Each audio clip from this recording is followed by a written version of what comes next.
Hello and welcome to the Raising Athletes podcast. My name is Kirsten Jones. I'm a peak performance and sports parenting coach, the author of Raising Empowered Athletes, now coming up to its 3-year anniversary, and a mother of 3, raised 3 athletes, was an athlete myself, love bringing on people who want to talk about solutions and how do we get better. Again, sports is a metaphor for life. So how do we not only get better at the sport that our child might be choosing to do, but what a wonderful gift if we can actually help them use it beyond the field of play, beyond the pool or pitch. So today's guest, I'm so excited to have Betsy on. We've never met before, but we have some overlap in people we know. As we know, the world is a very small place once you start talking about youth sports and sports in general. So Betsy Butterick is a coach's coach. She's a communication specialist. She's the one they bring in to help break down when things have broken down. How do we get better? I love this. I know I'm going to love this conversation because this is what I love to specialize in too, is giving people tools. So not just inspiration, but what are the tools that we need to get better? So welcome and thank you so much for making time. Yeah, my pleasure, Kirsten. Likewise, looking forward to the conversation. Love what you do in the youth sports space, specifically just helping people, like the people side of sports, I think is kind of how I conceptualize the work that we do. So anytime I'm able to have a conversation that might add value to people, it just brings me a lot of joy. So thank you.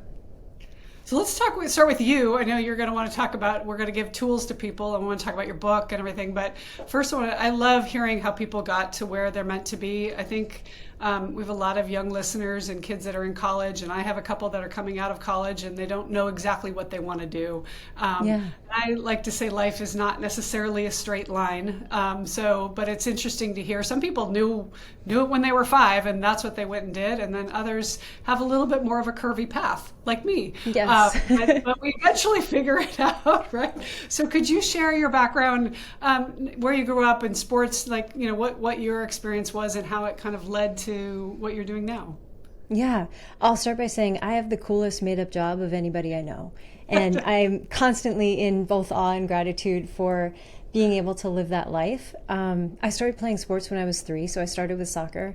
Grew up with, still largely a play-based childhood outside, and had a twin brother. I played, everything like softball, t-ball, volleyball. Started with basketball when I was 9. Ended up playing basketball through college and picked up golf while I was in college because at Claremont McKenna, they started a women's golf team, and my basketball coach was the senior women's administrator. And she's like, Betsy, you have to come out for the golf team. And I was like, yeah, no, coach, I've only ever done putt-putt. And she's like, no, you played field hockey in high school. You're going to be fine.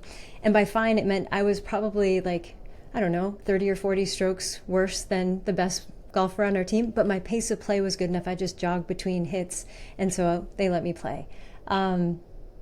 I dreamed of going to Stanford, so I grew up mostly in California, in the Bay Area, and fell in love with Stanford once we moved to the state when I was 11. Nobody in my family played basketball except for me, so we had no idea what it took to earn a college scholarship. And I applied out of high school thinking, okay, if I could get admitted, then I could try out as a walk-on. And I'd gone to Stanford basketball camp, and I started working at basketball camp for Tara Vanderveer after I graduated from high school.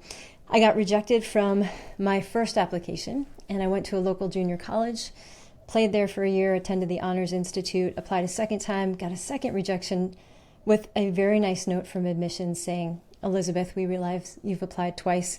We wish you the best if you decide to apply a third time. At that point, I decided to take one of the Division I scholarship offers on the table that I had that was not to Stanford, because just having school paid for felt like a dream come true.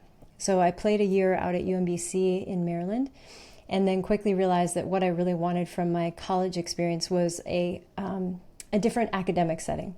And so I ended up transferring to Division III Claremont McKenna, small liberal arts college in Southern California. Loved my time there, both academically and athletically. And before I graduated, it was while I was working summer camp for Tara. It was between my junior and senior year. Tara said, Betsy, when you graduate, do you want to come back and intern with our program? When Tara Vanderveer asks something like that, you say, yes, absolutely. So I didn't know what I wanted to do. I was a psychology major. I knew what I didn't want to do. That was more of what influenced my path. I didn't want to do something where I was necessarily sitting behind a desk every day. I knew that even though I chose psychology and I loved people, at that time, in my early 20s, I was not yet someone who could sit and listen to other people's challenges and not take them in emotionally in some way. So I knew that probably clinical therapy was not what I was designed to do in terms of psychology. So I went to Stanford, spent a year as an intern. While I was there, Tara's youngest sister, Heidi Vanderveer, at the time was coaching in the WNBA. And so off season, opposite season, then college. And she said, when you finish here at Stanford, do you want to come work with the Seattle Storm? And so at the time, Ann Donovan was the head coach. She flew down to a Stanford game.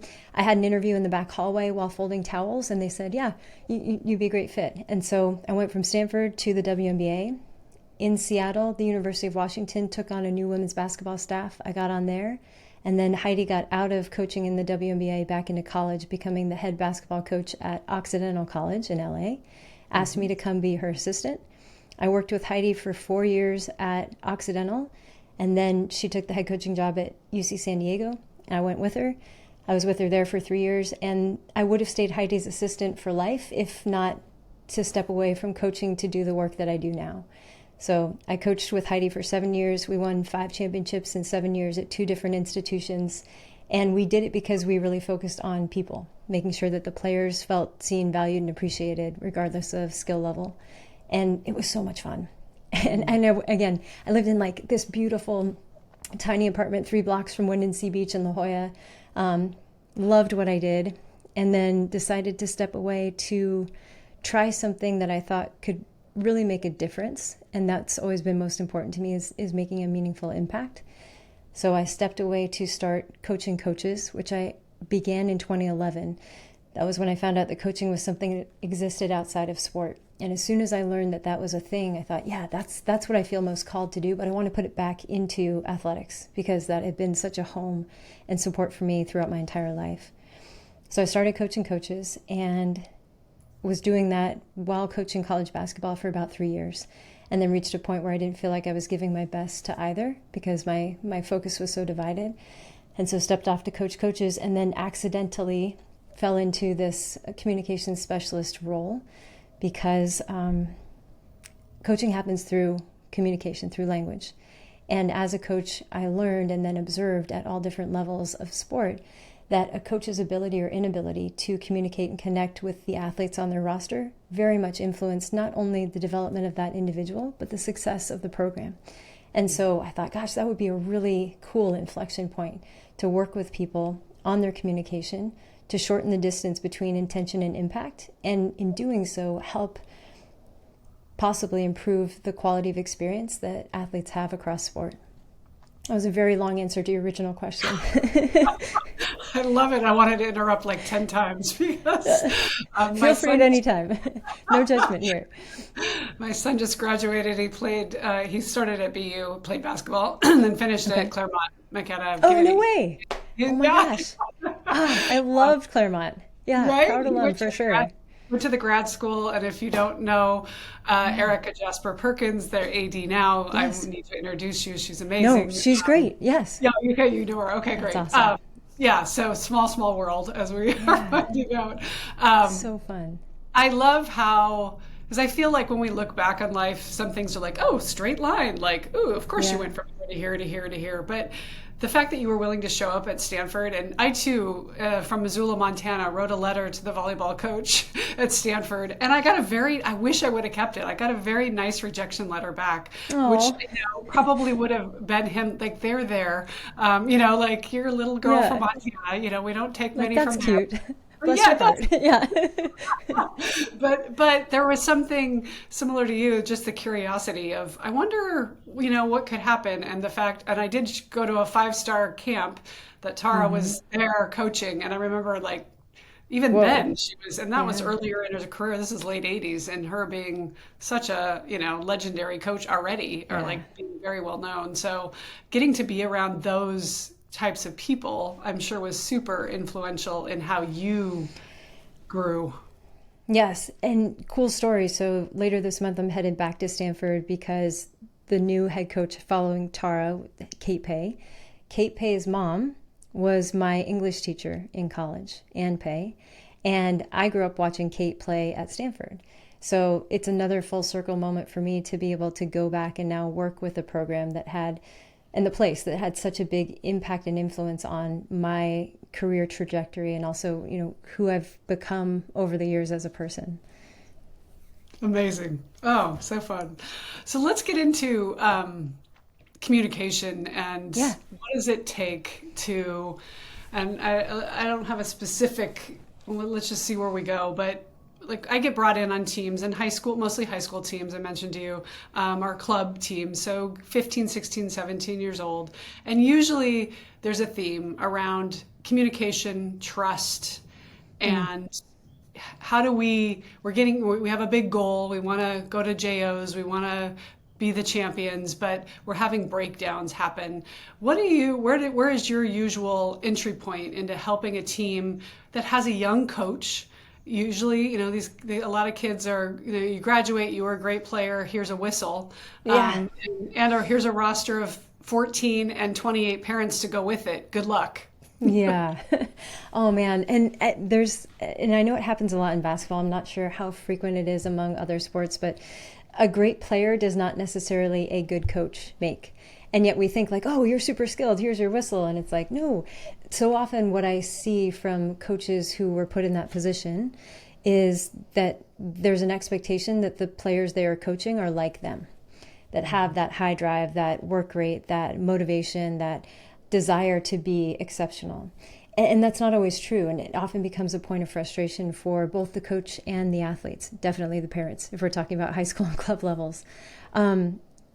When I'm typically brought into a team or organization is on either end of the same spectrum. So after something has either gone horribly wrong and it's more of a triage situation, or there's been a continual, downward trend within the team or program, or I'm brought in proactively for individuals or teams that know communication is a competitive advantage. And if we can optimize this skill set, separate from the skills required to play our sport, we stand a better chance than other programs of doing what everyone's trying to do. So that's typically where I enter. Once I'm in, the work varies wildly because people are all different people. There are, however, a few themes that routinely pop up. The big one currently, and I don't know what's true at the high school level, but certainly among college, is peer-to-peer accountability. And coaches say, we need to hold each other accountable. Or what they tell me is players today are afraid to hold each other accountable. And if we unpack fear, for me, what's at the heart of that is two things. One, they've yet to be taught the skills to engage in those types of conversations with peers in a way that feels accessible, that inspires confidence, and that doesn't threaten the thing they value most, which is the peer relationship. The second thing, if we unpack that fear, is most people have not had great experiences with accountability conversations, either being held accountable or trying to hold someone accountable. And so a lot of the work that I find myself doing now is helping people rethink and reshape the way that we navigate those conversations to get some reps, some practice before something they actually value is at risk or on the line, so that we stand a better chance of actually doing the thing that we say is important to do, and yet many people hesitate or avoid. This might differ from working with college programs because I know usually there's walk-ons on college programs, but most kids are recruited, or at least you're a preferred walk-on. So the coach has chosen you to be there. At a club or high school level, sometimes you have blending of teams, like this Pay to team play, fell apart, and so we're Mr. Potato Heading two teams together. So then you have, these are the parents' words, but, we were supposed to be a ones team, but we're really more of a twos or threes team. And so we have this disparity of levels. And I hear that a lot where kids are like, 4 of these girls want to get recruited to play in college, but nobody else cares. So how do we build trust when we feel like we're not all on the same page? Yeah. Really important question to ask, really, in any group, whether it's a potato head situation or, everyone was invited into this team or program. For me, that conversation involves starting with expectations. So what expectations do we have and hold of each other? And historically, I'll say like the old school model was athlete comes into a program, let's say high school or club, and as a new member of the team, the coach says, here's what I expect of you as part of this program. And that was it, which is not a conversation, that's a monologue. Mm-hmm. Thankfully, it's evolved to where the current baseline, and I'll say this extends into college, is when an athlete joins a program, the expectation conversation is the coach saying, here's what I expect of you as an athlete, and here's what you can expect of me as your coach. So that's kind of the baseline right now. Where I'd love to see the conversation go is to start with 2 questions. Start by having the coach ask the athlete, and you can give them a piece of paper or something to write with. Ask them, as an athlete in this program, what expectations do you have of me as your coach? And they write down whatever's true for them. They're not going to share this with anyone. And then the second question is the reverse. So as an athlete in this program, what can I as your coach expect of you? And they write down whatever's true for them. Ask those 2 questions first, and then go ahead and pull up your PowerPoint or your Canva presentation and share the expectations you have of the athletes and what they can expect of you. And as you go through those slides, invite your athletes to cross off anything on their list that you touch upon or talk about. Because if you do that, now the only thing left on their piece of paper falls into the bucket that I call unspoken expectations. And these are far and away the most problematic in any program, any sport, any level. What expectations do people have or hold that have not yet been made known and therefore are very challenging to meet or exceed? And this extends to parents as well. So I'm a big advocate of coaches partnering with parents. And I know many coaches, especially young ones, would prefer to avoid parents completely. When we invite them into the process, when we give them some agency and ownership while setting clear expectations and sometimes boundaries, then we have a structured way of allowing them to support their child's sport experience while allowing their child to have their own experience. We can't avoid parents, and we don't need to. What we need to do is change the conversations we are or aren't having to optimize the way that they get to participate in youth sports. And what boundaries would you, we have this standard that's, 48-hour or 24-hour rule, encouraging them to advocate for themselves. What are some of the other successful ways you see coaches? I mean, this could be young coaches listening too, because I get that question a lot. Like, I'm a young coach, just the emails alone, and then I got texts. One coach who said, the dad first practice comes up to me, let me buy you a coffee, right? Immediately starts to get you onto my side so that when I have a problem, I can text you, right? Yes. Yes. So before those happen, right, to be able to say with parents, I understand many of you are very invested in your child's sport experience, and I love that. And what we share in common is your child's sport experience. So what I want to have a conversation around is, what does it look like for you to be a parent as a part of this team? And how will I intentionally support your child while also allowing your child to have their own experience, not an extension of your experience? So just from the beginning, clarifying what you intend to put in place and why, and continually focusing on how this will benefit their child.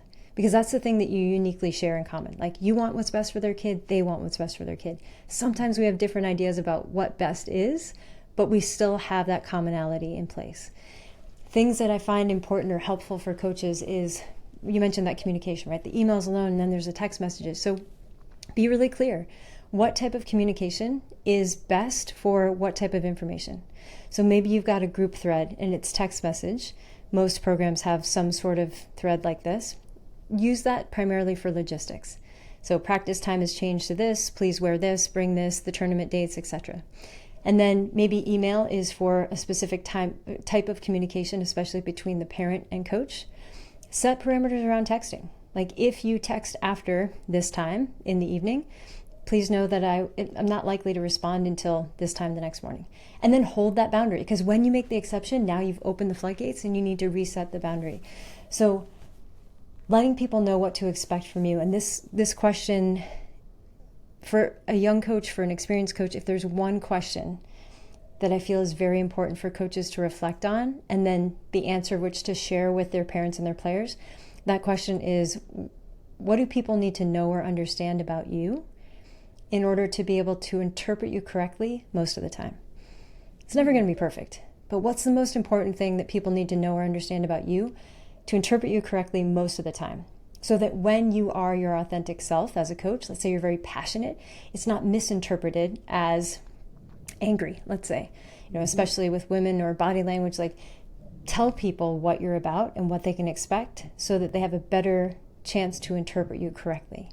And then invite them to follow up when something's off. Now, not everybody will, but all we can control is creating the invitation and continuing to extend an invitation separate from how many times it might have been declined. Yeah, I'm thinking of a young coach I was working with, and she's the opposite, where she was just very quiet, and she also wanted the girls to learn and grow, and so was giving a lot of rope, but a lot of the parents don't like that. That makes them very uncomfortable, that she's not over communicating, and so that was causing a lot of friction as well. Yeah, and that's a perfect example, Kirsten, is like, it would be easy as a parent to watch a coach not speak, especially a young coach, sometimes a young female coach, and say, does she even know what she's doing? Mm-hmm.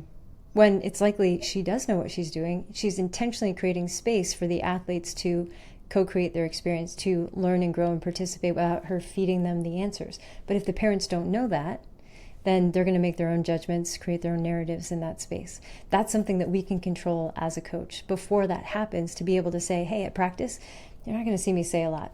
And I know we both are familiar with Marguerite, who used to be at UCLA and now Texas. After they won the national championship, we were both speaking at the United Soccer Coaches Convention, and Marguerite was on this panel, so there was probably like 600 people in the room. And this guy stood up and he said, I was watching the national championship game, and I was watching on TV, and at some point I wondered, like, when is she going to get up and start coaching?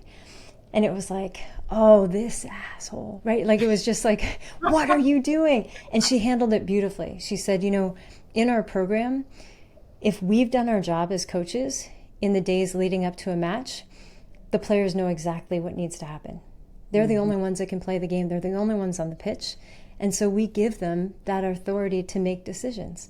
Now, if something needs to shift or change, we'll of course step in, but it's their game to play. And they know that too. But it's like, so easy for people to judge based off of what they would do or what they expect you to do. Well, and how dysregulated we as parents get when stuff is on the line, right? Yes. So you almost go to this out-of-body experience of, I don't know what the scenario was, but if there's any intimation that you might be down or they're behind, then the knee-jerk reaction is somebody needs to do something, when the allowing is actually, what needed to happen in the moment, right? Like, how enlightened of her to be able to allow for that discomfort. Yes.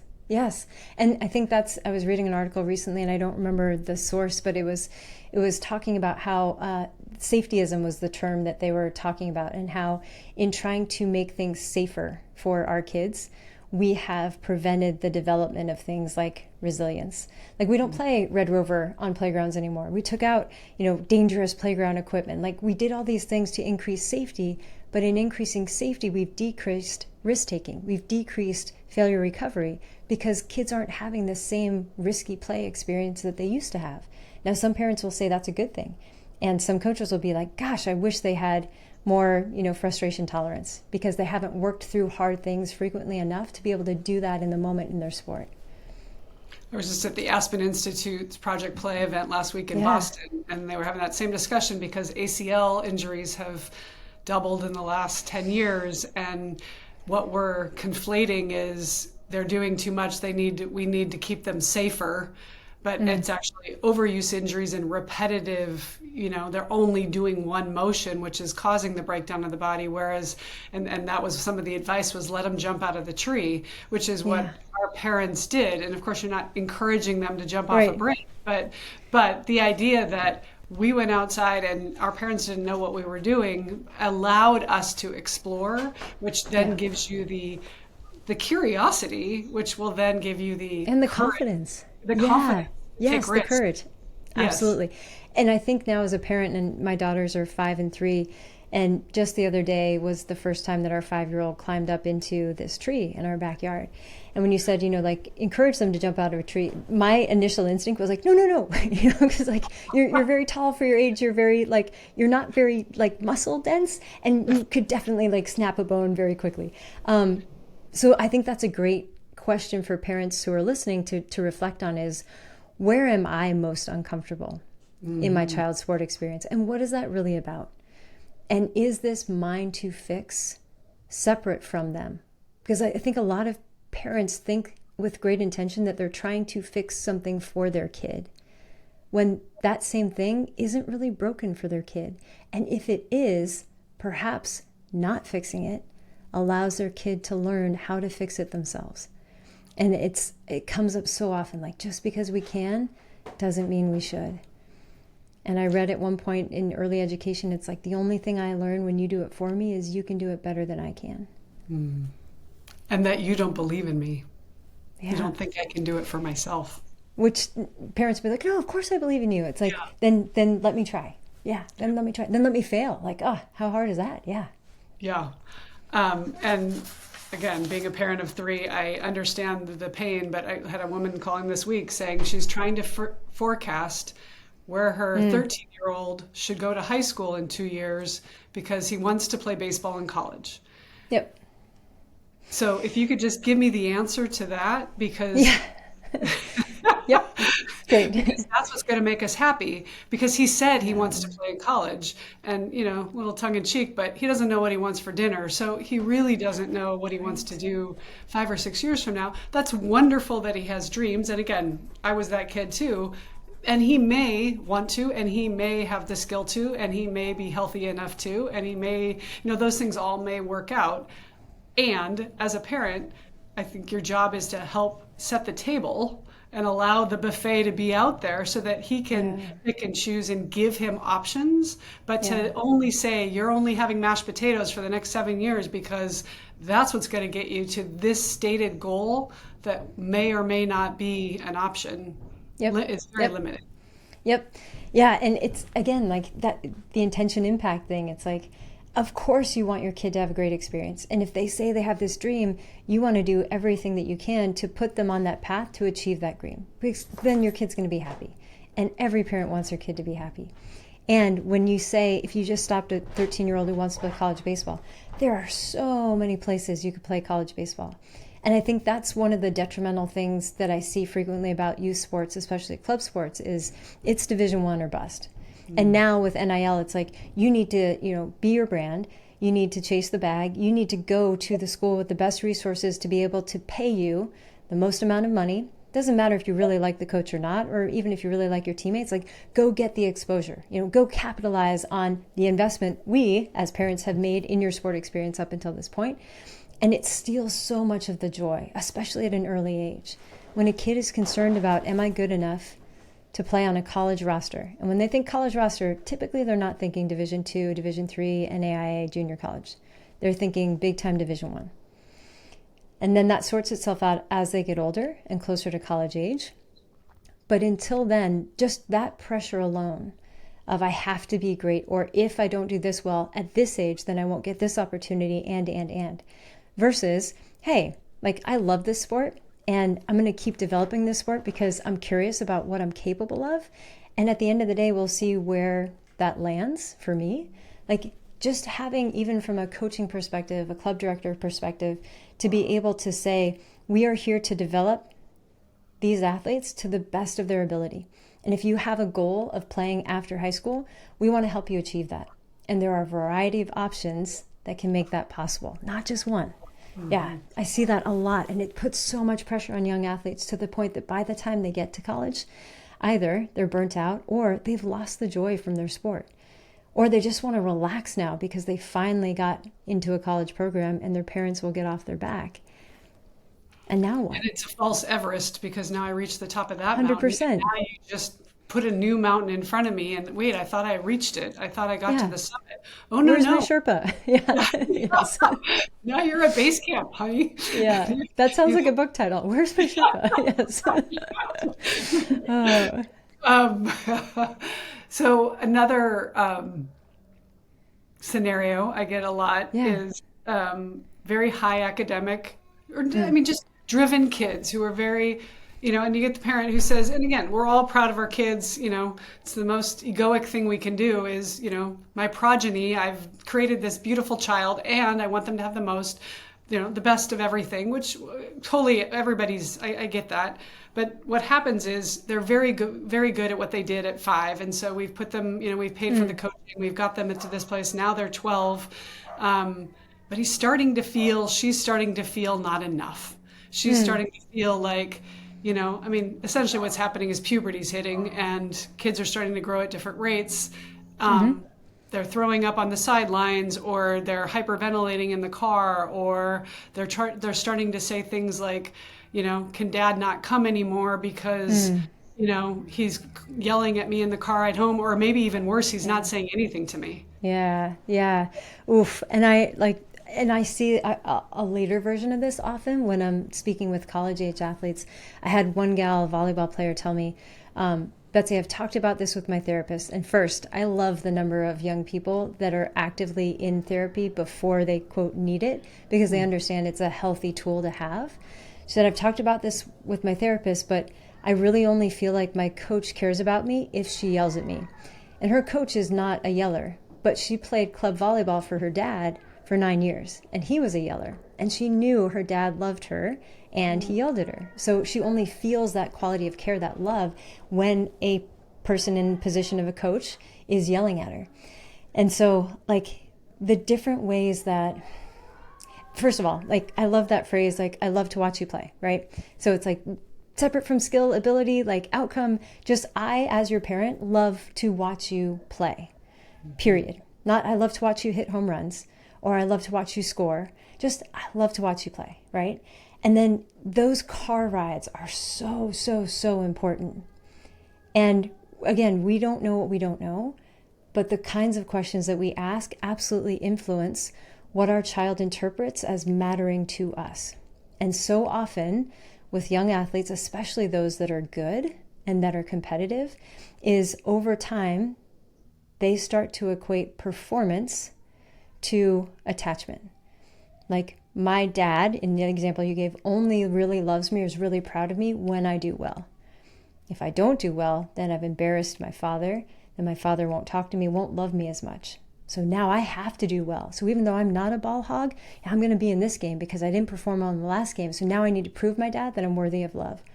Like, what? And yet this happens like in very small ways over time. So as a parent, like, thinking about what are the conversations we're having on the way to practice or competition? What questions are we asking on the way home?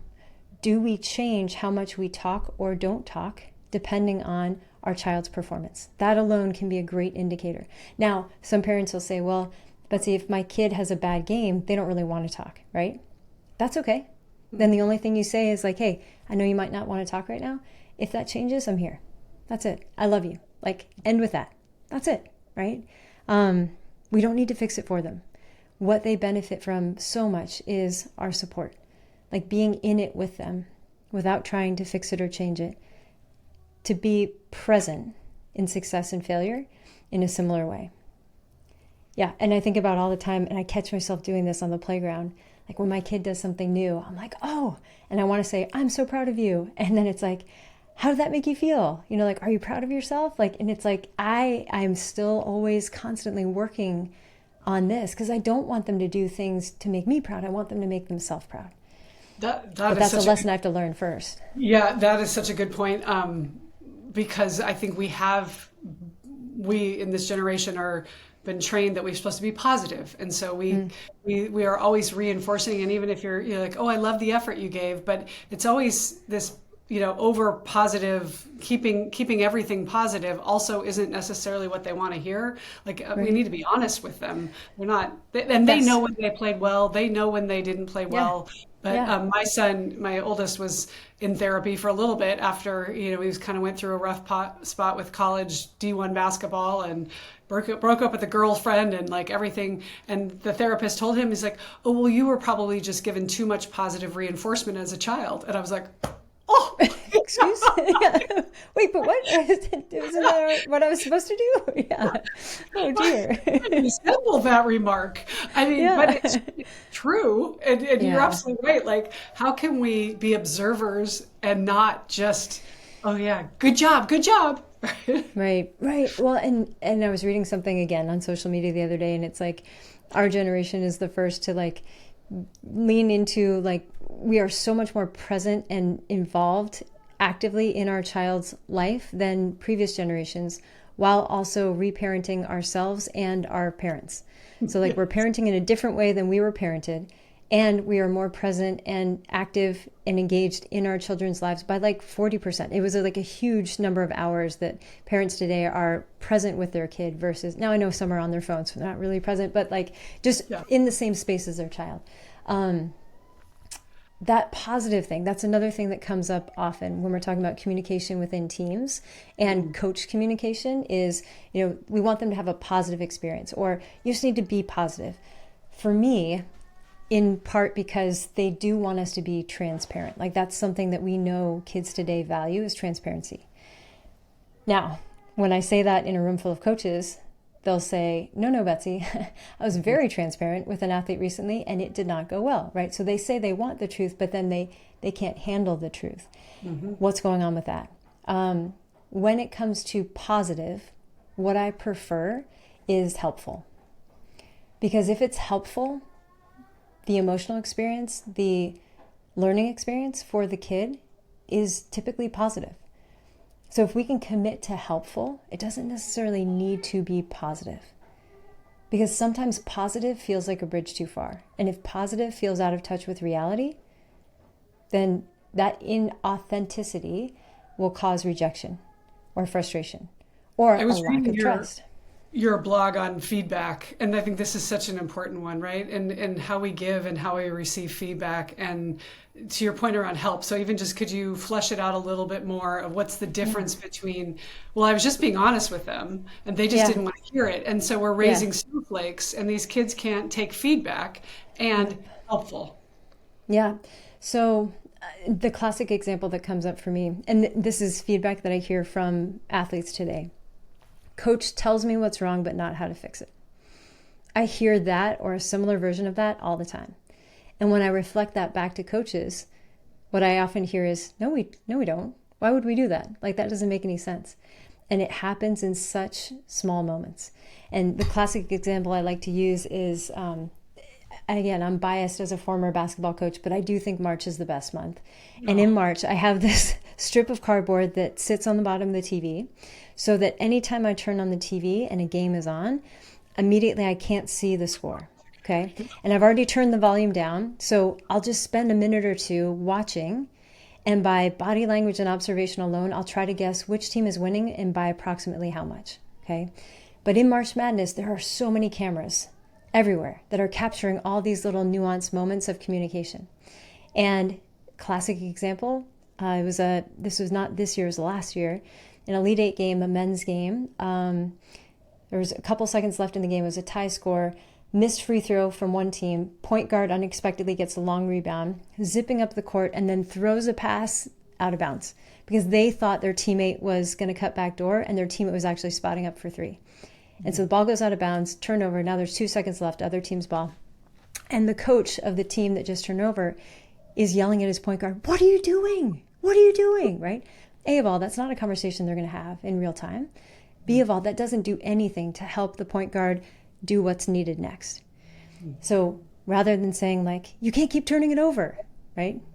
Yeah, the kid's like, "No kidding. This isn't great for me either," right? Would prefer if that did not happen, coach. So, but we often tell them what they can't do or can't keep doing, and we don't tell them how to do it better in the next moment. So instead of, "You can't keep turning it over," helpful would be next time down the floor, change the angle of your body to protect the ball. Make sure you pass with your outside hand. Positive would be, "Hey, you'll get the next one. Don't worry." They're worried. They are very worried. They would like our help. They don't need us to double down on the mistake. They need us to help them bridge from the mistake to greater success in the future. And we can make that choice. So helpful for me is different than positive because helpful addresses what's true without belittling, berating, shaming the mistake that has already happened. They can't fix the mistake that happened, but we can help them learn from that mistake so that they stand a better chance of doing well in the future. Well, in a slight pivot, but on that same topic. So when we build trust, and I saw you posted about this as well, the Maryland coach, and when she had very good trust with her player, then she was able to lean in and coach her hard. Yeah. And she said, I love coaching athletes who are, they want to be the best they can be. And in that moment, maybe you can recap it for people who didn't have an opportunity to see it. But. Yeah, if you have missed it, it is a viral moment, and it's between Maryland head coach Brenda Fries and Oluchi Okanwa. She was a junior this year in the program. She was a transfer. I've worked with Maryland basketball for 4 years now, and as a transfer, Brenda and Oluchi needed to build trust quickly. So they didn't have the luxury of, a 3-year relationship. Now Oluchi's a junior, they know each other well. So it was very intentional. And that viral moment on the sideline in what ended up being the last game for Maryland this season, Brenda is in Oluchi's face and she's screaming at her. And if you just look at that moment without context, it would be very easy to say like, oh my gosh. And I've heard this too, like even just racially, like an older white woman is screaming in the face of a young black girl. This is unacceptable. Mm-hmm. And when you listen to what was said, Brenda wasn't screaming things to break Oluchi down. She was screaming things that build her up. And specifically, she said like, you got to want this moment. I believe in you. Right? Mm-hmm. She's screaming, I believe in you. Very different than what you often hear when you see coaches screaming at a player nose to nose on the sideline. And I was in the stands about 7 feet away when that moment happened. And my wife looked at me and she's like, oh no. And I was like, no, this is okay, right? I know it looks bad, but this is okay. Like this is what she needs.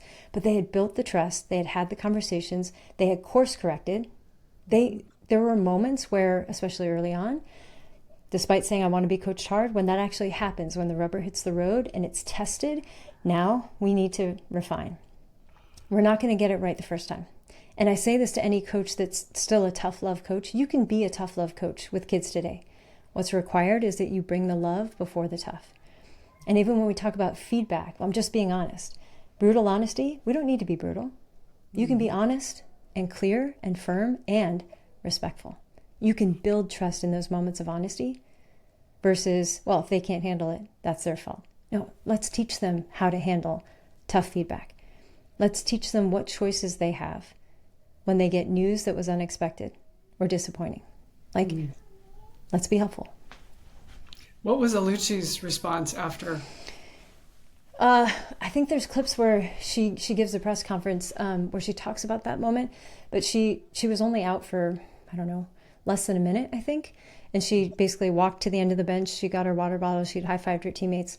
She sat down and kind of collected herself, and then she nodded that she was ready to go back in. And Brenda subbed her back in. I think she scored the next 8 points, had a few deflections, a steal, I think 2 rebounds. But she played up to her potential in those next few moments when she subbed back in. It's not going to be the same for all players. Again, like she and Brenda had agreed that this is what helps bring out the best in Oluchi. She'd given coach permission to coach her that way. And it was utilized not reactively in response to a moment of frustration by a coach, but proactively to ignite in an athlete what they said was required for peak performance. I think that's such a good point too, and you see this a lot in high school and middle school sports, youth sports, is they're getting subbed out, so they must be punishing them. And I hear that a lot from parents who don't understand the game. And in fact, you'll say, no, they're actually giving them a break mentally so that they can reset. And yes, like, why are they subbing out? They don't like my kid. She didn't do anything wrong, right? It's like, okay, and I get that we don't know what we don't know. So if you're a parent who has not coached that sport, if you yourself didn't play that sport, you likely have limited information as to why substitution is happening. Sometimes we're giving them a break because they've worked really hard. So we need to get them a little bit of rest, hydration, and then we're going to put them back in. Sometimes it has nothing to do with your kid and everything to do with a change that the other team made. Like in basketball, if they sub a different post player in, and I know that if I keep your kid in, they are unlikely to be able to guard that person. They're not going to have a good experience, a good game, be successful. then I'm going to take them off the floor and put someone who is better equipped to defend well and be successful. And so often this happens with players too, not just parents, is, they think, well, if coach believed in me, then they play me. Or, they haven't gotten the playing opportunities, the competitive opportunities they want. And they say, well, you just need to give me a chance, right? That's the perspective they're coming from. You, coach, need to give me a chance, because when you do, I'll show you I can do it. And what's often true for the coach, because they have full context, because they work with these players day in and day out, is if I were to put you in that competitive situation, one, at the current moment, it's unlikely that you would have the success that you want to see. Two, it may be detrimental to our team. I have to think about not just you and what you want. I have to think about what puts our team in the greatest position to be successful. So there's so much going on, and often variables that have nothing to do with your child's performance that may influence why they are in or out of a game. And before you make assumptions, please ask. And sometimes, we talked about those parent conversations. A few of the coaches that I work with, a best practice for them is immediately following a game, I will not be having any conversations with parents, because I want to hold that space to have conversations with athletes, because this is the important relationship here. If there's something you'd like to talk about, then you may email me or you may text me once, 24 hours, 48 hours, but I won't be having any parent conversations immediately following the game. We're missing each other in small moments. And those small moments compounded over time often lead to fractured relationships, disappointments, transfers now, like switching clubs, or, bad mouthing among other parents in the stands. These are all choices that we're making. And a lot of them that the parents are making do not benefit their child. But I don't know that we stop to think about that often enough. Yeah. We think, again, I think parents, we're all doing the best we can from where we are, and we're trying to advocate, and we think, okay, my kid's not mature enough, or doesn't have the social skills, or doesn't have the tools, but in fact, you're taking away their opportunity to learn the skill or learn the tools. Did you experience not at the pro level that you had parents reaching out, did you? Not at the pro level. I did experience, for the first time, players talking about themselves in the third person, which I thought was really interesting, right? It's almost as if they were a parent, well, this is what this is what Betsy needs. Betsy worked out this hard, and this is what Betsy needs, and Betsy needs to get this. And it's what is happening here, right? So, and now other players have agents that do that for them. We're now seeing, agents being the primary point of contact for conversation, even about playing time, with college athletes in the age of NIL and the transfer portal. So I do see a lot of, and it's wild to me, I do see a lot of parents who are heavily invested in their child's sport experience talking directly with a coach in a way that is almost borderline blackmail. We have a lot of options here. My daughter's talented. We have a lot of options here. We'd like to stay, but it's going to be up to you to decide whether or not that actually happens. Basically, pay her more, or play her more, or we're gone. And I don't mean to be threatening. This is just our reality. Our reality is we have a lot of, that absolutely is a threat. And you are using a child on a team who has been given an opportunity as a bargaining piece that is impacting a program. This is wild. And what are we doing? Yeah. And parents will say consistently, and I understand this, I just want what's best for my kid. I just want what's best for my kid.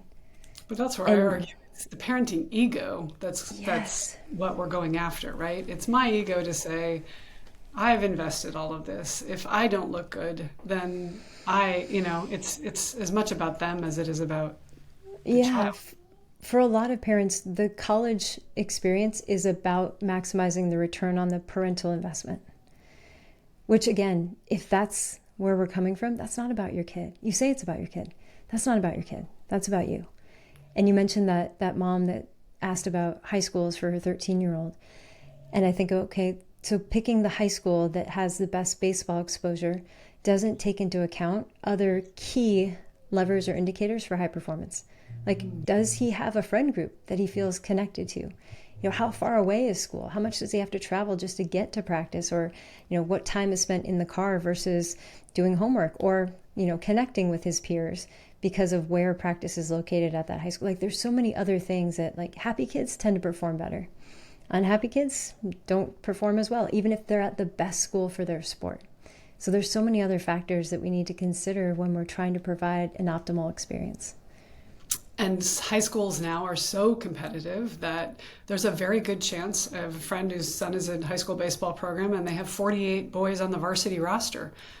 You need 11 on the field. Like how often is your kid going to get playing time? So even though your kid's on the roster and you think you've made it, like if you're only doing it for the idea that you're going to get exposure because my kid's the best, and that's what you're seeing now is these kids transferring 1, 2, 3 times. And I saw that even 7, 8 years ago, where I don't think the kid wanted to transfer because his friends were there, but the dad's ego was so hurt that the kid wasn't starting on varsity as a sophomore, then we're out of here. And a lot of times just kids, and they're like, oh, I just really like it here. Yeah. The two most frequent reasons that I hear for kids entering the transfer portal or transferring programs at the college level: 1, I'm not being developed. 2, I'm not valued. And this is where like that expectation setting conversation for me is foundational for any coach, because when we have shared expectations, when we have that clarity, now we get to create shared responsibility. So I'm not being developed. Oftentimes the truth or the context behind that is coach is spending more time with certain players than me. And I'm only looking in that direction of, well, coach isn't spending more time with me. Well, what are you doing or not doing separate from the time coach could spend with you? Are you asking coach to spend time with you? Or are you waiting for them to single you out and say, hey, let's do an individual workout? Are you choosing to put in time on your own? Are you asking another coach besides the head coach to work with you?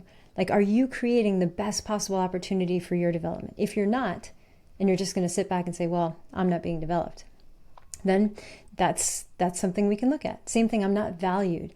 And I remember having a conversation with an athlete who told me prior to telling their coach that they were thinking about transferring. And this athlete said, Betsy, I don't feel like I'm valued here. Like I need to go somewhere where I'm valued. And I had been in live scenarios, games, in meetings, in film sessions, where I heard the coach valuing this player. And the conversation was somewhat around money, but what was also true for this player was I had watched them over the years go through a variety of romantic relationships, most of which were with individuals that were not very good for them. And when we talk about value, and this is what I told the kid, I said, hey, you need to do what's best for you. And my question is, when will it be enough? Is there a number that you're looking for? Because from my experience with you over the years, you will never feel valued until you first value yourself to a greater degree. Same thing with the relationships. And we'd had those dialogues over the years, but it's like when we talk about value, what do we really mean? Are we only talking about monetary value? Are we talking about development? Are we talking about market value?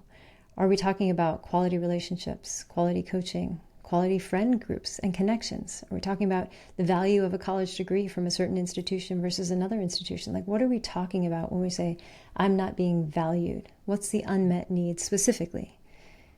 And what can you do individually to develop inherent value and worth, separate from what anybody else sees or says? My father always said it's an inside job. And so whether you believe you can or you believe you can't, either way, you're right. You're right. Yep. Yeah. And my mom always used to say, if you think you can, you can. Yeah. Yeah. And if you're going to decide I'm going to put my best foot forward, then ultimately the coaches are going to say, great, how can I help? I think it was Dean Smith. I was reading an article the other day. Maybe you know this already, but one of the things that he was so famous for was apparently he set up for every single player on the team, like checkpoints throughout the season, throughout the year, and they were all scheduled ahead of time. And if you came in and you didn't have anything to say, we would just sit there and look at each other. But what he wanted everyone to know is that you're valued, you're on the team for a reason, and this is your chance to articulate what you need from me. And I just thought, and I know a lot of young coaches are like, oh my gosh, I got 14 kids or I got 22 kids. I don't have time to do all the one-on-oneing. But what tools, or how do you say, how can you support young athletes and, in those situations where they don't necessarily have a ton of time to be meeting with them consistently? Yep. Two things I talk about in the book. One is 5-minute meetings. And the beauty of 5-minute meetings is they are only 5 minutes.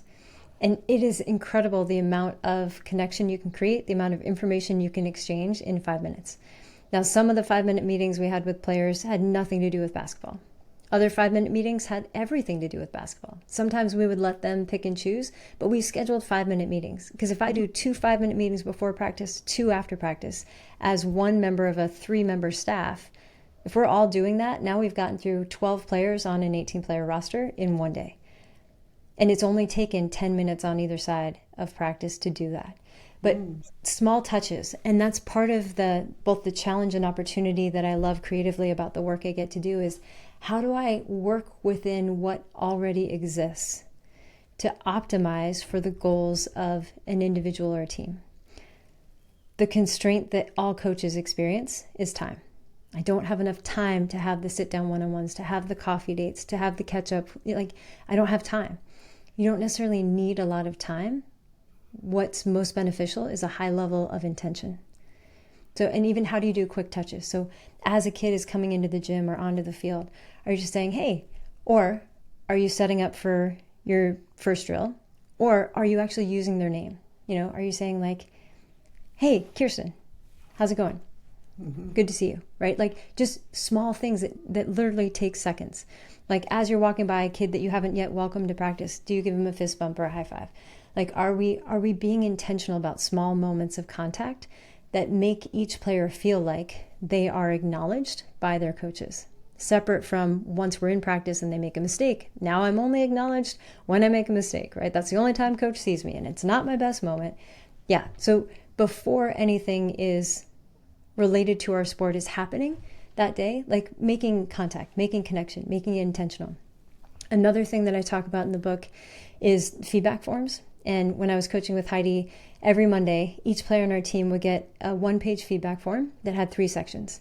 First section is every Monday. Yep. So, but this, we print them off. They were in the office in a huge stack and we would handwrite them. We had 3 staff members, Heidi, myself, and then Chelsea. And we would divide the team into groups of, I think we had 16, so 5, 5, and 6. And then we would rotate players. So each coach had a different group of players every week. And the form had 3 sections. What are you doing well? Your focus area for the week, and then something just for them. So the something just for them could be a quote. Nowadays it would probably be like a TikTok reel or, a TikTok or a reel from Instagram about maybe their favorite player or someone that they admire. Just something that said, I see you.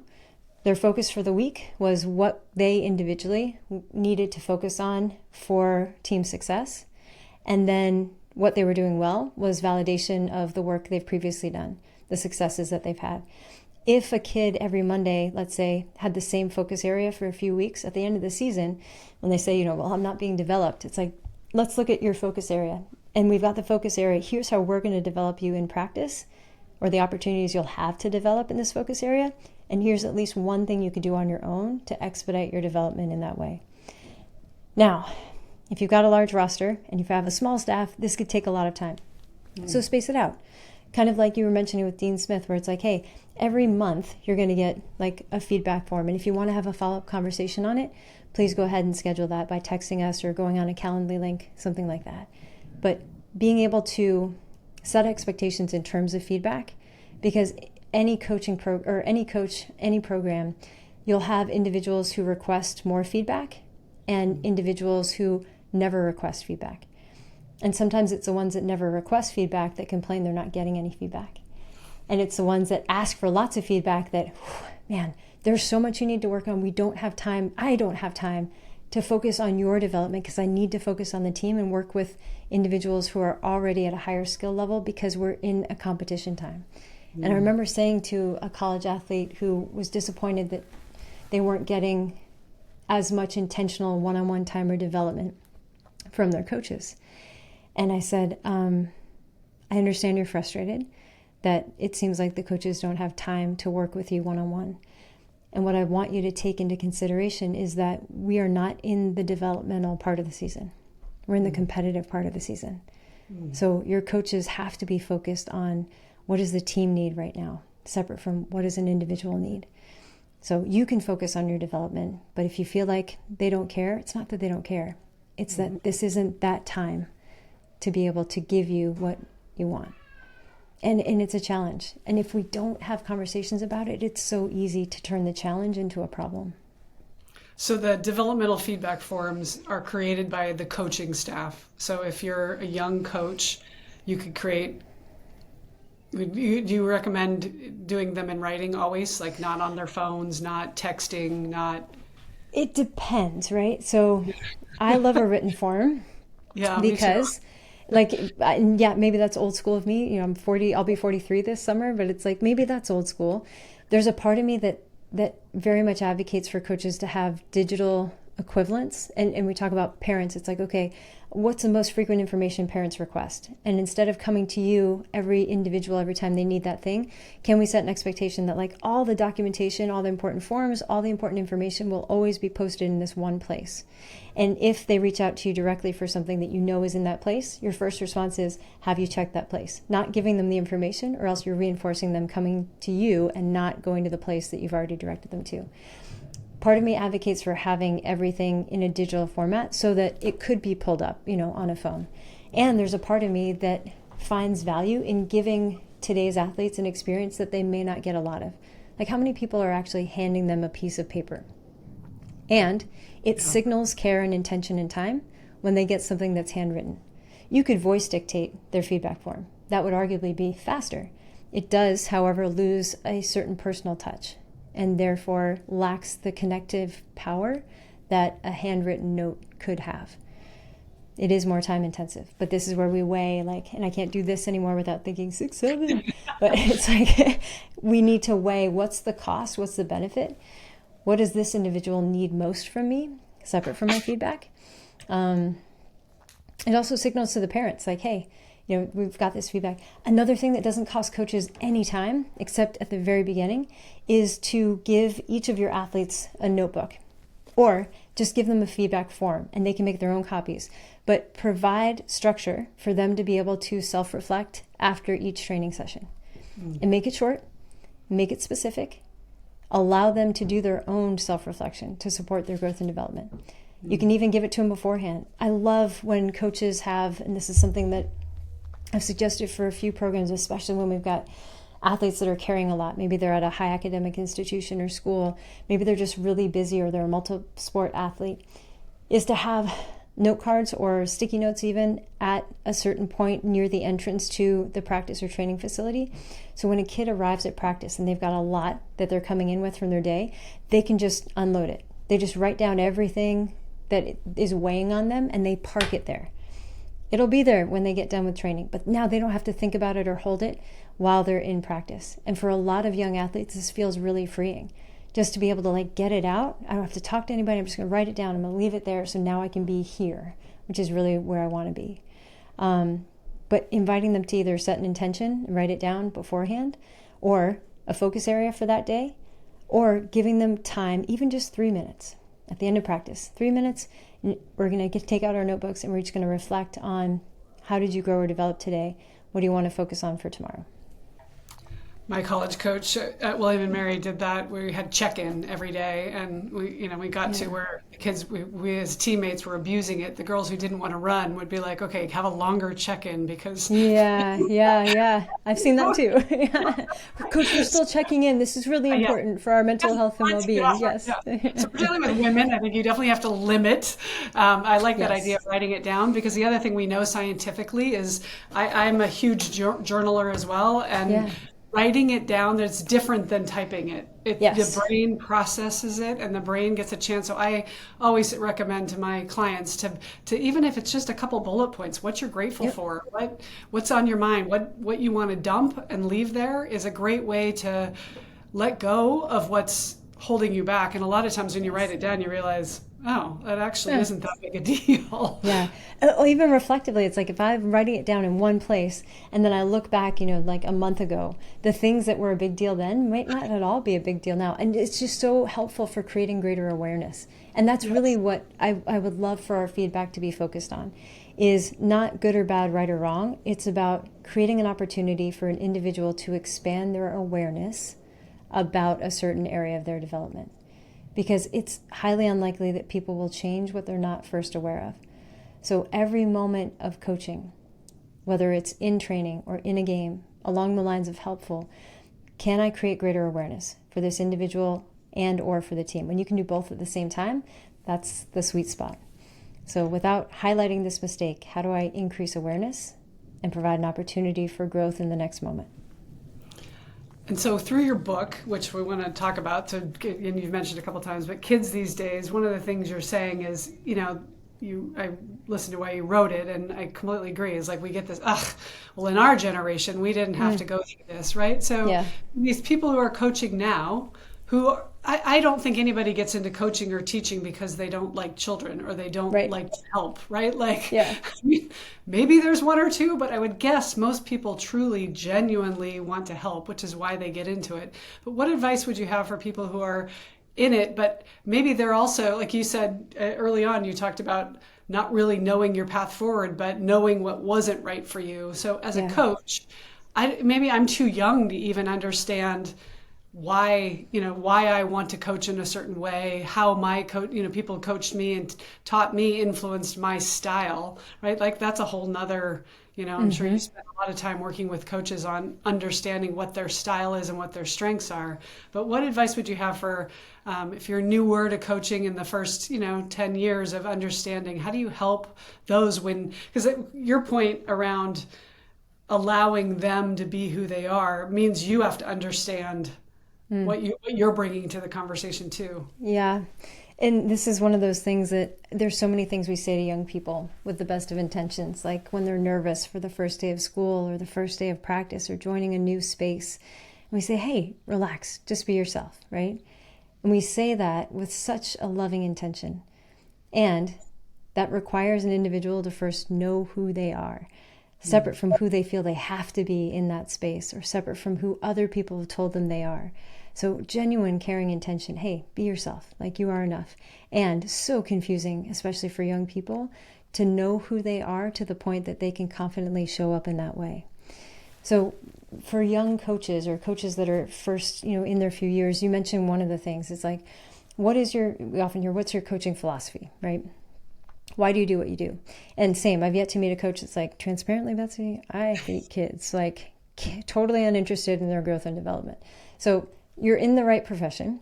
And I would encourage coaches to reflect on, where did your style of coaching come from?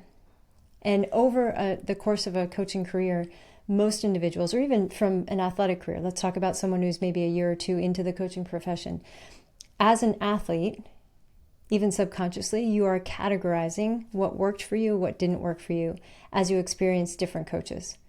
Some athletes have had a lot of different coaches across different sports. Some athletes have had fewer coaches and mainly focused in one sport. But with each coaching experience, you are cataloging what worked, what didn't work, what you liked, what you didn't like.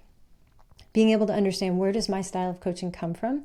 Most often, it is a mirror in some way of one or several coaches that we had as an athlete.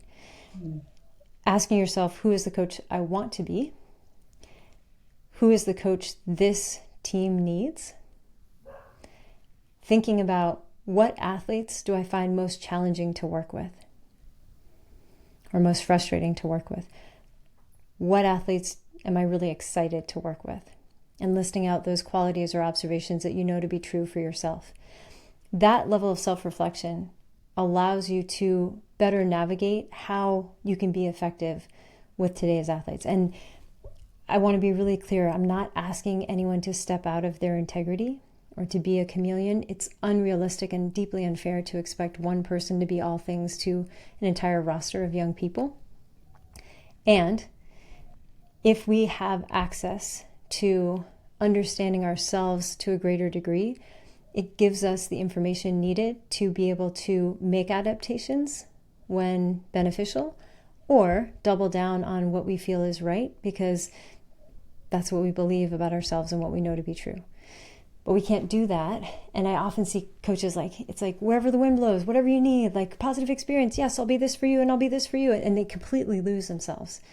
And it is so easy to get burned out in this profession, or to feel like it's not worth it, this thing we signed up to do, when we have lost what Brene Brown would call our strong ground, right?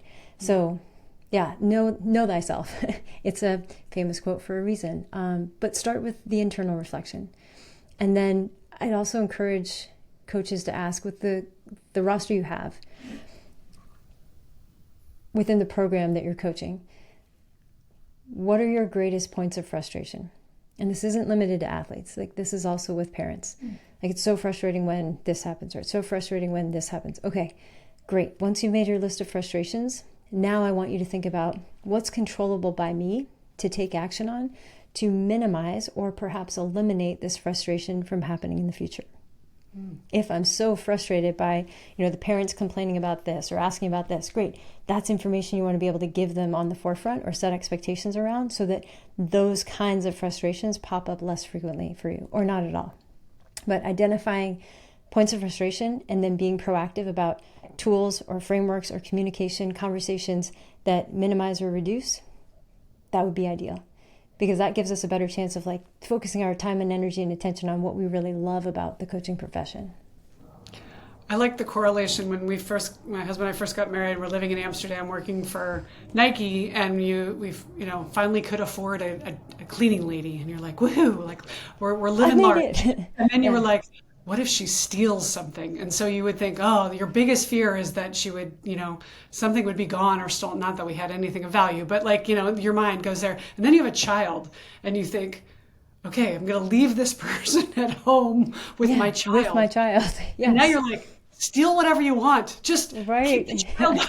It's a matter of perspective. Yes. Right? It's all a matter of perspective. Yes. And then as the child gets older, then you also the next, nanny, I was like, okay, well, what guardrails do I want her to have so that I can make sure that my child is we're learning as we going. And I think with coaching too, I also found I coached little 9 and 10U for 4 or 5 years. And every year you set up the season, with better guardrails around, the most successful teams are the ones that have the boundaries, and like parenting, that you have the guardrails so you know what you want to get. And that's when you're young, you just don't know, so you don't even know what to ask, and then this happens, or but when you set a good intention at the beginning of the season with, here's parents, here's what we're expecting out of you, here's kids, what we're expecting out of you, athletes, I noticed those here's seasons. What you can expect of us. Yeah, here's what you can expect of us, and here's, how we're going to try to mitigate these situations. And we want them to have friends, fun, and fundamentals are the 3 biggest things. And if they get that out of this experience, we won. It's a good experience. I have no idea if your kid's going to play D1 10 years from now, but I do know that I want them to look back when they're 25 or 30 and go, hey, this 9U team that I don't even remember how old we were, but we would play freeze tag, and we just had so much fun. I think I kept playing because I really just had a great time. Yes, absolutely. And 2 quotes that came to mind while you were talking. One is, I think it's Maya Angelou that said, do your best until you know better, and then when you know better, do better. And then I don't know who this other quote was by, but I think I might have posted recently on Instagram, and it said, we need to forgive ourselves for the lessons only time could teach. And I think that the coaching journey, the parenting journey, is such a journey of lessons learned through real-time experience and moments when we were not our best selves, or we had an unexpected adverse situation come up, and what we learned from that experience.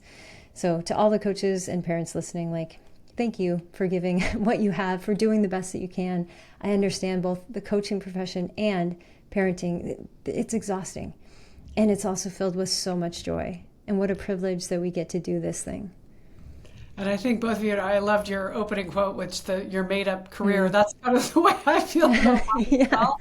And with the book and your book, Kids These Days, which everyone should go buy, and she's going to give us a discount code. So when you listen to this, you can get a copy of it. And my book as well are meant to be tools in hopes that, I mean, I'd like to say when you're expecting, you read that when you were pregnant, and then the child arrives, and now you're like, where's the rule book? Where's the guide? How do where are the answers? And we all want to do better. That's part of the whole thing. And I love parents who are listening. And I've a woman reached out the other day. I've been listening to your podcast for 3 years, and I've read your book twice. Amazing.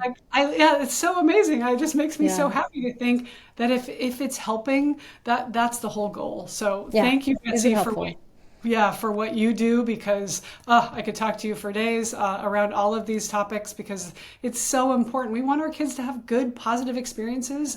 And then those who go into coaching, thank you for doing what you do. And we need more of you. Yes. And rapping. And please forgive us, parents, for what we do or say. It's like that yoga quote, like, forgive me for what I said in pigeon pose. Yes, I will email you a link for people to get the book at a discount if they like. And it's filled with actionable tools. It's meant for coaches. Parents also find it very helpful. Teachers and educators find it helpful. I do think of coaches as educators, but everything that's talked about in the book is taken from theory and concept into actionable tools you can start using as soon as you finish that portion of the book.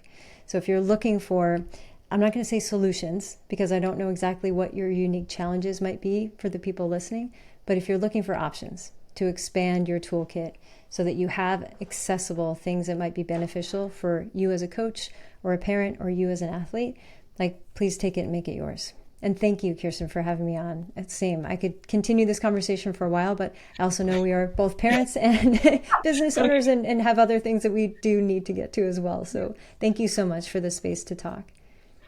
So we can follow you on Instagram and Substack and LinkedIn too, or? Yes, and you can link to all my socials through the website, through betsybutterick.com. I'm most active on Instagram and Substack. LinkedIn, I'll say, is right after that. I don't have time for many of the other social platforms, but if you're interested in communication resources, check out those areas first, and you can find everything through betsybutterick.com. Okay, one last question and I'll let you go. Yeah. I love to ask all my guests, and you can answer this however you like, but the best athletes I know do this. Ooh.